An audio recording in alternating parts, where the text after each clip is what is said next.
Summer, a season we can all look forward to. Who can resist the gorgeous weather, the good time spent with friends, the urge to show off and have fun?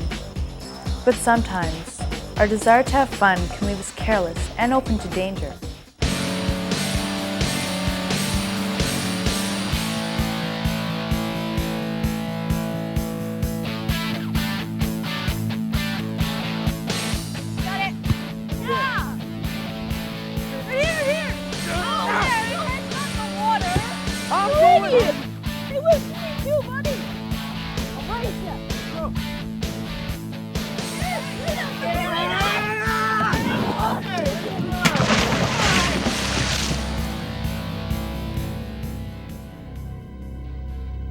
So I was basically floating face down, and I was with 4 other people at the time, but they didn't ever think anything was wrong. They thought I was just playing around, faking it. They ended up pulling me out of the water and throwing me back in twice, thinking I was just playing around. I was floating there with my neck broke, and they were picking me up, throwing me in and out of the water. Hey, you all right? Eric! Close to 50% of the diving injuries we've seen, believe it or not, occur when individuals dive into less than 3 feet of water headfirst.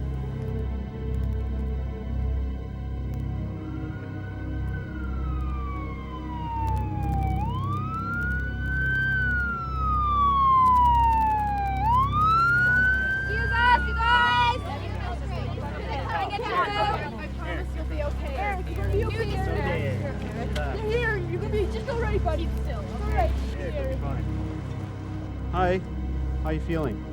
I can't move. I just want you to try and lie nice and still for us. I don't want you to try and move at all. What we're going to do here with you in a few seconds is we're going to put a collar on your neck. We're going to. Do you remember what happened today at all? Okay. Do you remember if you're diving or swimming? Yeah, I was diving. Okay. Do you remember at any time if you hit your head on the bottom? Okay. Were you unconscious at all?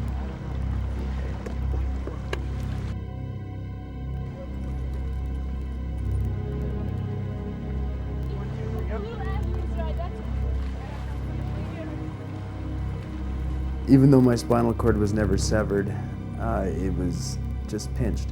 Just a slight pinch in the spinal cord, and it's permanent paralysis.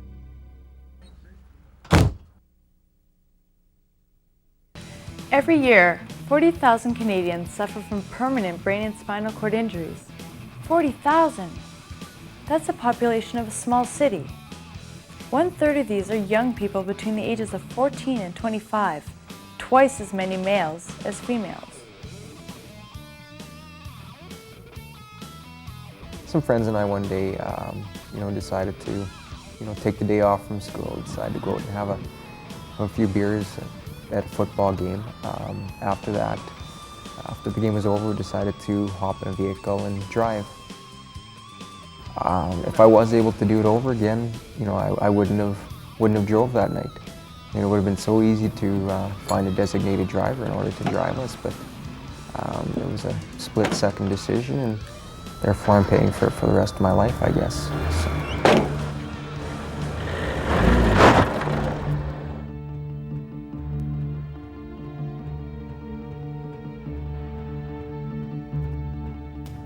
Well, we went out and hit a patch of water. The car hydroplaned. I lost control of the vehicle. Went into the ditch and flipped end over end several times. Ended up on its roof by the time the car had stopped.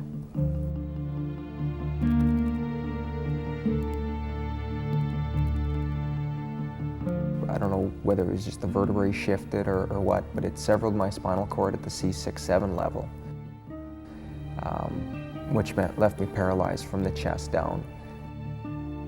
I do have arm function and stuff like that, but I don't have full control over my hands. But I'm very thankful for the function that I do have compared to what I could be like, so. When there is an injury to the spine, first of all, the bone itself may be damaged. If this injury is complete, then all the functions of the body below the level of the bony injury may be severely affected. I was very active in sports before the accident. It was really hard after the accident to deal with the fact that I wasn't able to participate in the same sports that I had, prior to the accident. Unfortunately, stories like Todd's are not uncommon.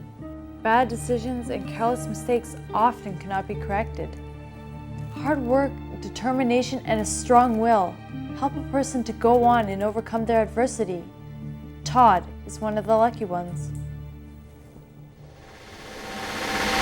This gentleman went in the water head first. His buddies pulled him out. Instantaneous loss of motor movement and function, as well as sensation to all four extremities. Gonna get you checked over here. Just relax as much as you can. There's no medical history, no medications, no allergies. What kind of injury? Hi, what's your name? Probably about 3/4 of an hour. Can you squeeze it all? Can you squeeze my fingers, Eric? I can't move. Brain and spinal cord injuries are the cause of about 18% of all injury-related deaths across Canada. The number one cause of these injuries are traffic accidents, but there are still many other causes. The brain is our most important part. It communicates with the body, telling it how to work. It allows us to think, and it keeps us all alive. Injuries to the brain and spinal cord can happen anytime, anywhere, doing just about anything. When we're having fun, we're usually not concerned about danger. We rarely see that accident coming around the corner, but it can happen. It can happen at work, at play, in the city, or on the farm, right in your own backyard. And it happens most often to young people, under the age of 20.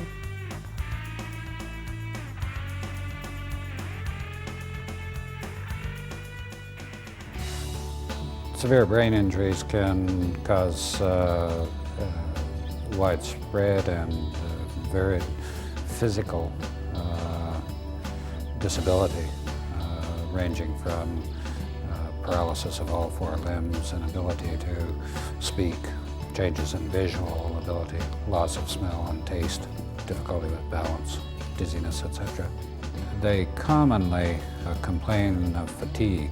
They don't have the energy they used to have, and by and large this is a reflection of the fact that they are working a lot harder all the time, doing the routine stuff and keeping the routine things in order.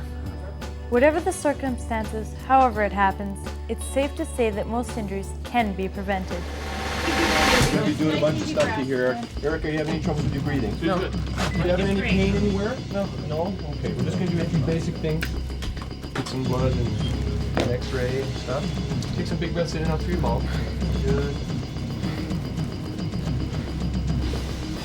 Are you having any pain? Babies are going to go into your nose. So your health's pretty good. Yeah. And we're going to be starting to lie an intravenous on you. That means you have to have a needle in your arm. We learned 4 of these 16s, and we should probably get some blood gases on them too. The doctor's going to be down right away. In fact, here he is right here to I'm talk to Dr. you. Young, and I've been working with your son. I just want to let you know a little bit of an update of what's been going on.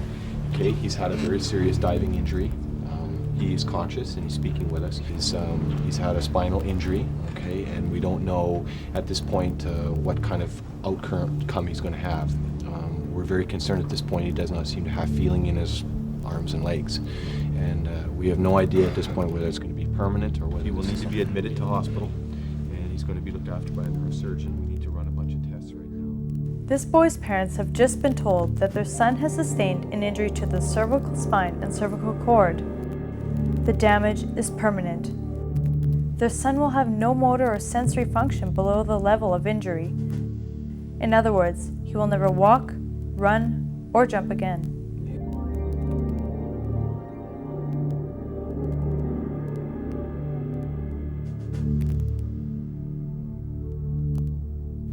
Traumatic brain injury is the leading cause of death among young people. People no different from you or me. If they survive, they often suffer permanent disability that affects the way they talk, the way they move, the way they think, and the way they behave.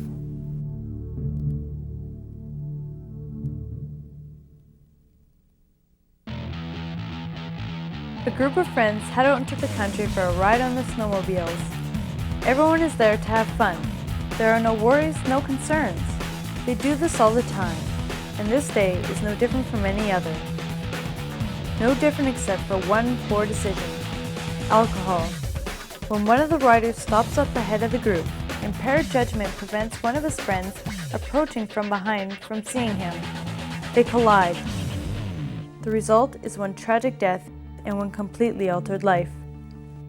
Like, he had a new wife, just got married, and well, if I could go back and trade places, I'd do it. But I couldn't. I can't help what happened, and now, like, there's no use going back and saying what should have been.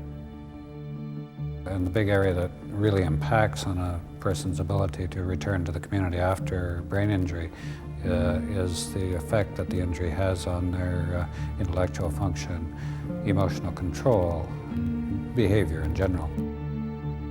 A lot of them still end up with fairly severe problem concentrating, severe problem with changes in personality and may not get along well with people they used to get along with and so on. I personally find that in a lot of instances, family members are the first ones to pick up that there is something a little bit different about this individual here. It all comes down to one thing: making the right choice at the right time to make sure an accident isn't waiting to happen.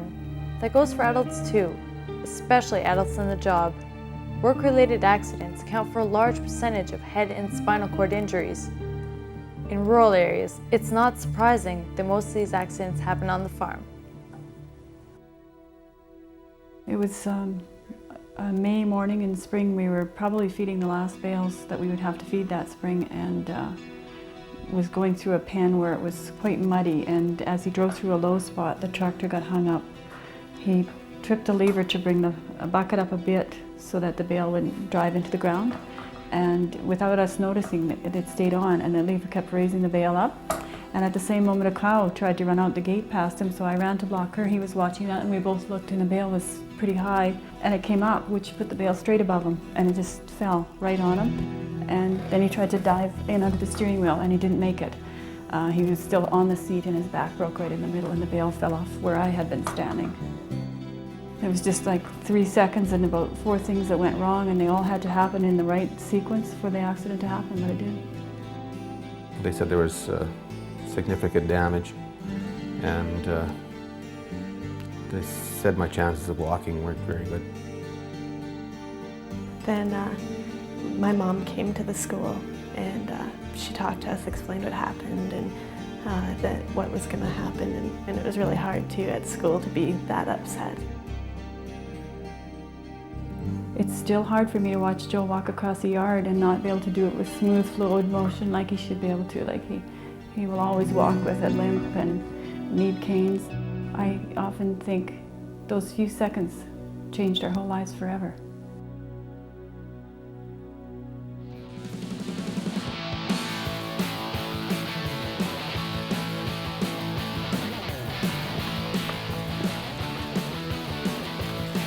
An accident can happen at any time.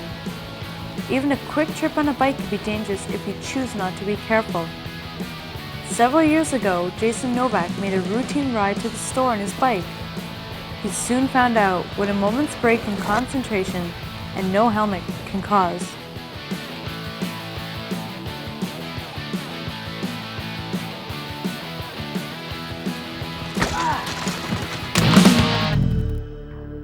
Jason showed few signs of injury other than a headache. But soon the headache got worse. He was rushed to the hospital where he began to lapse into a coma. He underwent immediate surgery and was saved, but was left with permanent brain damage. Doesn't matter how short a trip you're going to. Like Jason, actually, he was never one that did tricks on his bike or anything. And it can happen. You can be a good driver. It doesn't matter. It can happen anywhere. Or, you know, you could hit a stone. You could hit the edge of the road. It's so easy.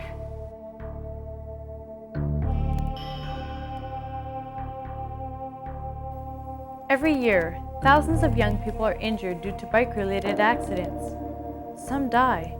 3/4 of these deaths are due to injuries to the head. Now, it doesn't mean you can't go out and have fun. You just have to be smart about how you do it. And the smartest thing you could do is wear one of these.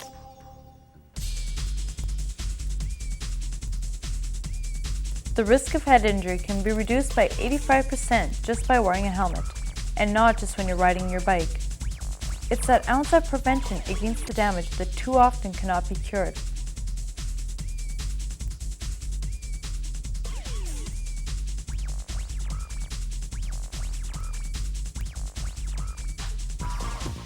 In contact sports like football and hockey, the equipment players wear is designed to protect them from injury, but that alone is not enough.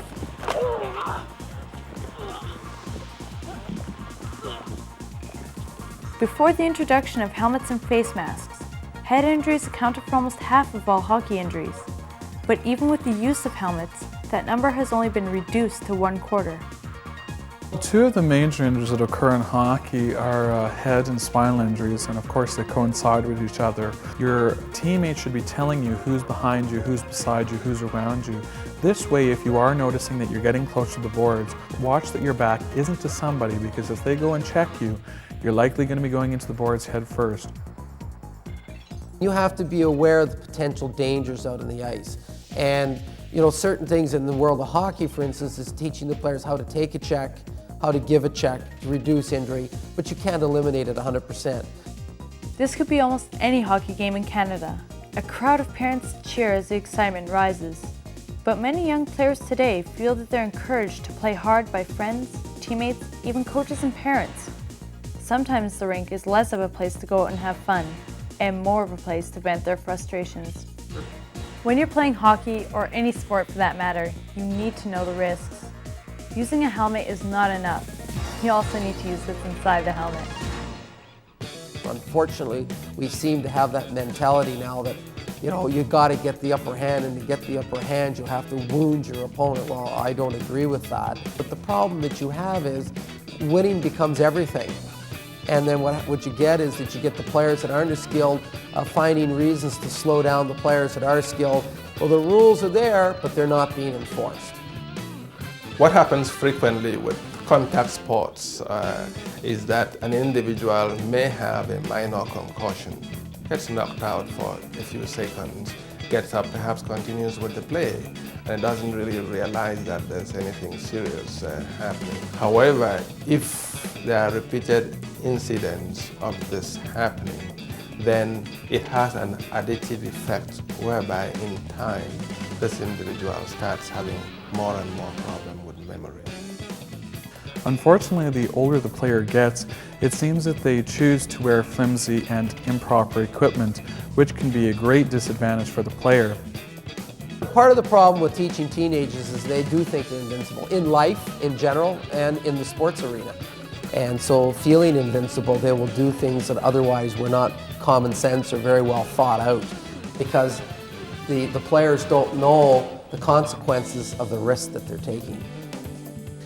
You have to be very knowledgeable, you have to assess the situation and react to the situation. But again, I think the most common things are the physical and mental conditioning are the biggest assets that you can take in for risk management of injuries. When you're physically fit and emotionally fit, which come hand in hand, you're less likely to be injured. No matter what we do, whether it's work or play, we need to remember that anything can happen at any time. Accidents can be prevented. We just need to make the right choices.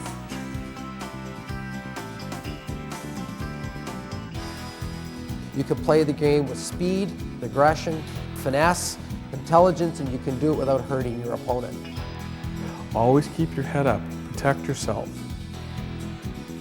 I think people think it's not cool to wear a helmet because it messes up their hair and things like that. My way of looking at that is, I'd rather have my hair messed up than my brain messed up and not even know my name afterwards, I do know a lot of people that are spinal cord injuries and whatnot, and I think maybe out of about 30 of them that I know, I think maybe 2 had accidents that weren't preventable. general advice would be to think first. Use your head to protect your body. Most of us have done something stupid sometime in our lives and gotten away with it. Some people don't.